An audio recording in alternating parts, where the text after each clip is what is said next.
아름다운 세상, 아름다운 청춘, 구인모 베드로, 신윤경 베로니카 인사드립니다. 안녕하세요.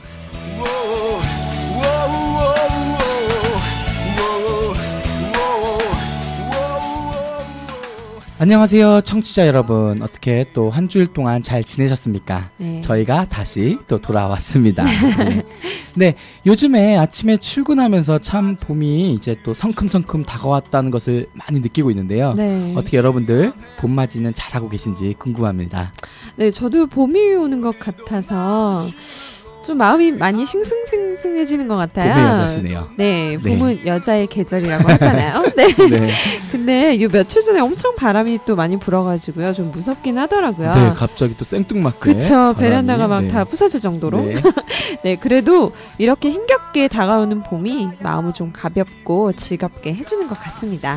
네, 그렇습니다. 우리 베로니카 씨도 이 봄바람에 기분이 훨씬 더 많이 네, 좋아지신 것 같고, 맞습니다. 많이 기뻐하시는 그런 모습이 아주 보기가 좋습니다. 네, 베돌 씨, 2013년 봄을 맞이하시면서요. 뭐 이런 걸 한번 해봤으면 좋겠다 이번 연도에 그런 거 한번 생각해 보신 적 있으세요?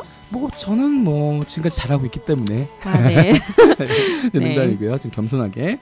뭐 일 때문에 좀 지치고 이렇게 좀 힘든 일들이 간혹가다 이렇게 많이 생기곤 하는데요. 네. 그래서 좀 힐링이 필요할 것 같습니다. 이렇게 네. 아름다운 봄도 좀 더 가벼운 마음으로 이렇게 만끽할 수 있도록요. 네, 베돌 씨 요즘 마음이 많이 무거우셔서 힐링이 필요하셨군요. 네, 그렇습니다. 네, 그래서 오늘은요 아름다운 세상, 아름다운 청춘의 힐링 캠프를 준비해봤습니다. 아주 듣기가 굉장히 좋네요. 네. 한국에서 약간 그 핫한 프로그램이잖아요. 네, 약간, 그쵸. 예, 제가 저희가 개인적으로 먼저 했다고 말해도 될 것 같아요. 아, 맞아요. 네, 그렇습니다. 죄송합니다. 네. 그래서요, 오늘은 올 초에 혜민스님과 이혜인 수녀님의 힐링 토크 콘서트가 있었다는 걸 제가 발견했는데요. 아주 네. 유쾌하게 읽었습니다. 네. 네. 그래서 저희들이 여러분들을 위해 오늘 좀 그 힐링 토크 콘서트를 한번 재현해 보려고 하고 있어요. 저희가 다시 이걸 한다는 말씀이시죠? 네. 아, 이게 미처 생각지 못했는데. 아, 네. 저의 좀 네. 청취자 여러분들 아주 잘 들어주셨으면 좋겠습니다. 좀 복 듣기 좀 거북하시더라도 저희 최선을 다해서 한번 해보도록 하겠습니다. 네. 정말 좋은 내용이니까요. 채널 고정해 주시고요.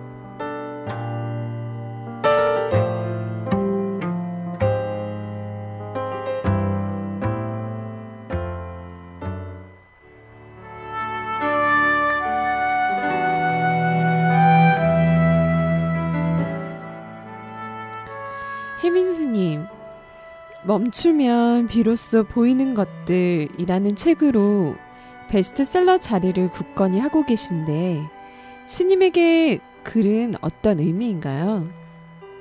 제 마음의 기록입니다. 순간을 가만히 돌이켜보면 어떤 깨달음이 생겨요. 네. 그래서 일기 쓰듯 트위터에 그런 생각을 올렸죠. 물론 글을 올리기 전에 제 마음을 철저하게 들여다봐요. 그러다 보니 사람들이 공감을 하시는 것 같아요. 사람들 마음이 실은 다 비슷비슷하니까요. 자기 마음이라고 마냥 잘 보이는 게 아니에요. 하지만 한 발짝 물러나서 마음을 객관적으로 들여다보는 연습을 하다 보면 어느 순간 자기 마음의 패턴이 보인답니다. 네. 마음을 객관화한다는 말씀이 마음에 들어요. 정말 그런 게 꼭 필요한 것 같아요. 저에게 시쓰기는 매일 드리는 기도와 같은 겁니다. 피아노 잘 치는 사람도 조금만 연습을 게을리하면 금방 감이 무뎌지잖아요. 저는 1960년대부터 하루에 몇 줄이라도 제 마음을 들여다보고 기록하는 습관을 들였어요. 일기라고 해도 좋은 그 글쓰기를 지금 139권째 쓰고 있죠. 그중 일부가 시로 나온 거예요. 네, 수녀님도 1980년대 베스트셀러 작가셨잖아요. 비결이 뭐라고 생각하시나요? 1980년대만 해도 글 쓰는 성직자가 매우 드물었어요. 늘 최루탄이 날아다니고 젊은이들은 현실 참여적이고 정권도 좀 그렇고요. 그러던 차에 젊은 수녀가 쓴 책이 나오니까 관심이 컸던 것 같아요. 위로가 필요했던 시대였다고나 할까요? 네, 어쩌면 그 시대보다 지금 더 위로가 필요한지도 모르겠습니다. 맞아요. 경쟁 사회로 치닫다 보니 항상 남과 나를 끊임없이 비교하기도 하고요. 예전에는 서울대만 가도 됐는데 이제는 아이빌리그에 가야 한다고 생각하잖아요.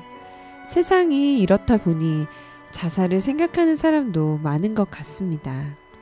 그런 사람들에게 수녀님은 어떤 말씀을 해주시나요? 예전에 자살을 고민하던 한 소녀가 편지를 보낸 적이 있어요.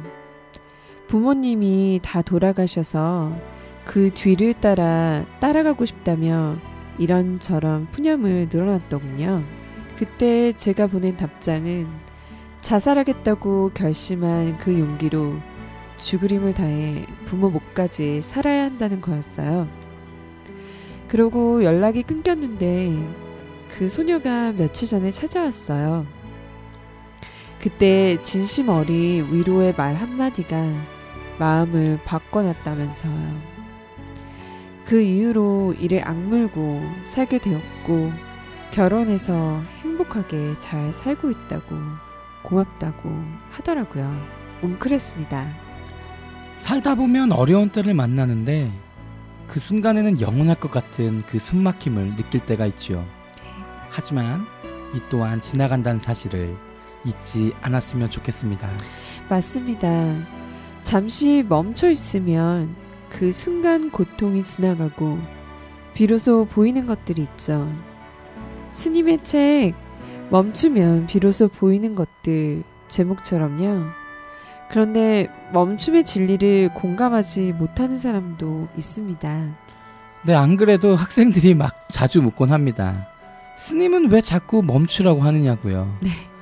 요즘같이 바쁜 시대에 멈춰서 도태되면 책임질 거냐면서 박찬호 전 프로야구 선수를 만났는데 그는 바쁜 생활 속에서 왜 멈춰보라고 하는지 잘 알고 있더라고요. 사실 저희가 수도자이지만 마음을 멈춘다는 것이 쉽지는 않죠. 남들이 볼 땐 문제없이 완벽하게 사는 것처럼 보이지만 사실 그렇지만은 않거든요. 스님은 누구를 미워해 본 적 있으세요? 그럼요. 저도 사람인걸요. 그런데 인간관계에서 생긴 문제를 풀 때 왜 상대가 내 마음을 알아주지 않을까? 왜 내가 원하는 대로 해주지 않을까? 이런 마음에서 출발하는 문제는 절대 풀리지 않습니다. 상대에 대한 이해가 아닌 나의 욕구로부터 시작되었기 때문이죠. 왜 상대가 나에 대해 저렇게 생각하는지, 나의 어떤 면 때문에 오해를 했고 힘들어하는지, 이런 관점에서 출발하면 상대에 대한 이해가 깊어지고 생각보다 쉽게 문제를 해결할 수 있습니다. 그런데 살다 보면 이해고 뭐고 무조건 싫은 경우도 있잖아요. 네, 그럴 때 스님은 어떻게 하세요? 누군가 밉다면 내 안의 열등감 때문은 아닌지 생각할 필요도 있습니다. 네. 그리고 그 열등감을 없애도록 노력해야 해요. 열등감 중에는 어렸을 때부터 어른들이 하는 말, 형제간의 비교라든지 외모 지적 이런 것들로 인해서 고착화된 경우가 많은데요. 이렇게 말로 상처받았을 땐 말로 풀어야 합니다. 예를 들면 나는 외톨이다 라고 생각하는 사람들은 세상 사람들이 자신을 좋아하지 않을 거라고 생각하고 있기 때문에 항상 먼저 거절하는 성향이 있습니다. 두려우니까요. 그런 사람들은 나는 사랑받기 위해 태어났다 라고 스스로에게 말해야 합니다. 또 늘 비교당해서 자학하는 스타일이라면 스스로 너라면 나라면 할 수 있어 라고 말하고, 혹시라도 외모 때문에 열등감에 빠진 경우라면 나는 다른 사람과 비교하지 않고 나만의 빛깔로 세상을 밝힐 거야 라고 자신에게 말해주면 됩니다. 내가 나를 사랑하도록 주입식으로 말해주면 자존감도 커지고 내 안의 열등감과 자기 학대의식이 마법처럼 상쇄되는 순간이 올 겁니다. 얼마 전에 스님 트위터에 부족한 나를 계속 사랑해주세요. 이 세상 살면서 열심히 분투하는 내가 가엾지 않나요?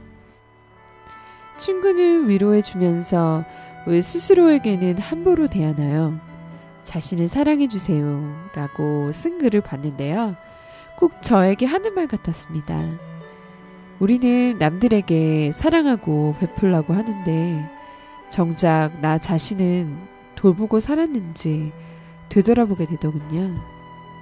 스스로를 학대하고 돌보지 않아서 암에 걸렸구나.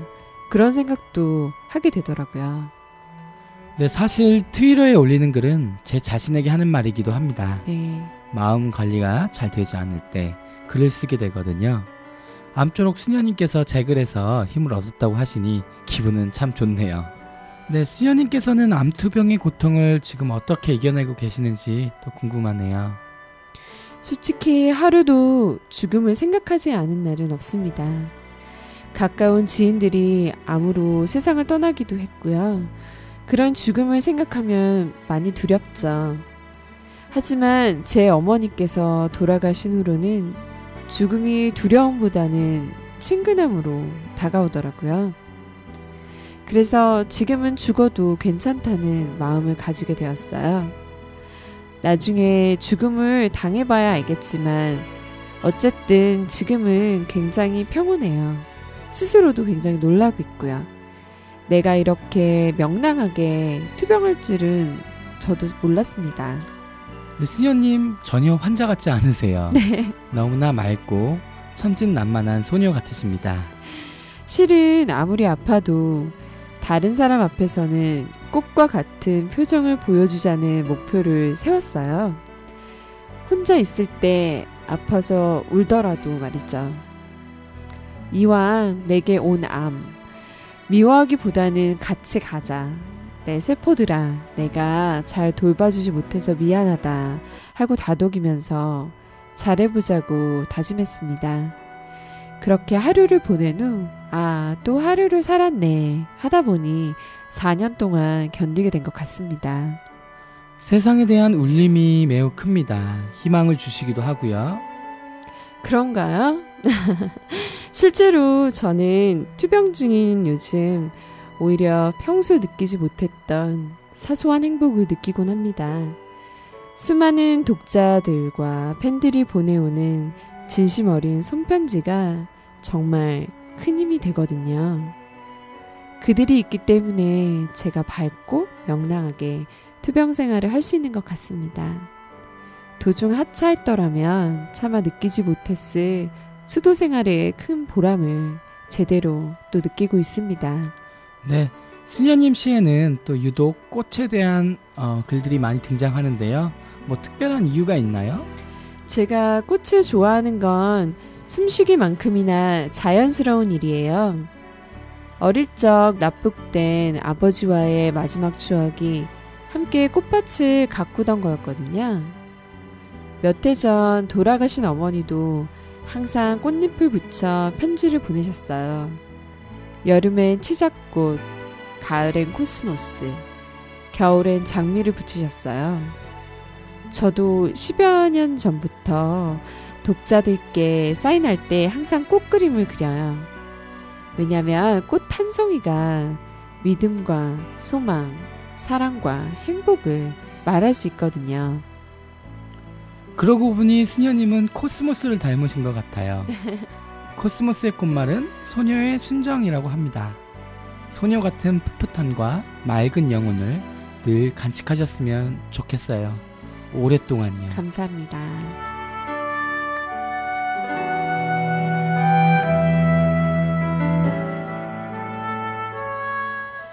오늘 저희가 역할 분담을 해서요. 혜민 스님과 이혜인 수녀님의 힐링 토크를 다시 한번 재현해 보았는데요.